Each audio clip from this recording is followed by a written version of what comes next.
है कोई उनका मैंने इंटरव्यू सुना, उन्होंने बोला मैं पवन सिंह को नहीं जानती हूँ।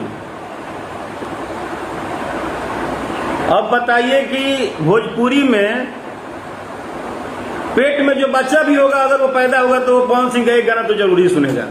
ओहो तो क्या हाल हो भाई लोग, आई होप बढ़िया हो बोलो। तो भाई लोग बहुत ही दुख के साथ बतावे तनी, बहुत ही दुख बा कि जो नेपाल से आयल बड़ी सोम्या पोखरेल, उनका पवन सिंह के बारे में पता ही नहीं कि वो पवन सिंह के जानते नहीं की, जैसे लगा था कि वो बच्चा बड़ी लोग से सिर्फ कहेगा चाहता नहीं कौन है पवन सिंह। हम बोले थे तो बहुत ज्यादा विवाद हो रहा है यहाँ पर कि सोम्या का ये है वो है। हम जिसको जानते नहीं है जबरदस्ती है क्या भाई हम जान लो, उसको पहचान लो। तो हर बहन चो दो अगर अबू एक बाद लाइव तो हिसाब से ही हो, ज्यादा उड़ो मत। अभी नया बाड़ू, अभी पहले पहले गोड़ धैले बाड़ू। अभी भोजपुरी इंडस्ट्री के तू नहीं खूब पहचानत। भोजपुरी इंडस्ट्री में जब से तू आयल बाड़ू तब से तोहार बहन जो झगड़ा चलता, अब तोहरे चलते झगड़ा चलता, हई गाना चोरी हो गाना चोरी। अब फिर तू साले कहत पवन सिंह को मैं नहीं जानती हूँ, कह देना हमारा लंड जाने लू।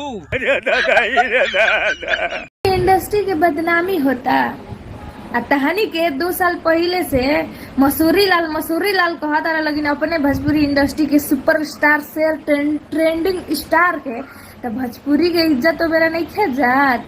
एगो बात और नेपाल वाली नक चिपटो, तुम्हारा हम ही बता दी कि पवन सिंह के हुए, हमरे से सुन लो, हम ही बता देता नहीं कि पवन सिंह के हुए। है जो हाथ पे तू अपन बनैले बड़नू बाप के फोटो, इनकर बाप हुए पवन सिंह। फैन तो हम खेसारी लाल के हई, बट पवन सिंह के हम थोड़ी बन के नहीं जानत। पवन सिंह के हमू जानता नहीं, खेसारी लाल के भी जानता नहीं। अब खेसारी लाल के फैन हो गई तो बात थोड़ा कि पवन सिंह हम भुला गए नहीं।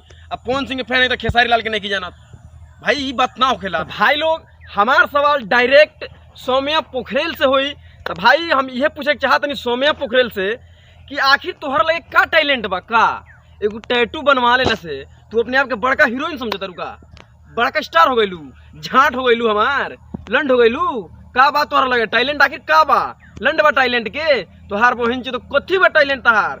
खेसारी के पैर तो पकड़ ले लू, पता बा ना तोहरा कि भोर पर आ गई। औकात में रह बाबू, औकात में, औकात से ज्यादा तहार होता।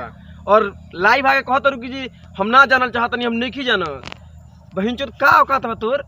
तहरा में कितना बड़का टैलेंट बा वो तुहार मरद भी देखता रहे। वो तो साला मौगा बा रे तोर मरद, साला ते दूसर कोई के पकड़ के होता और साले बैठ के देखता रहे।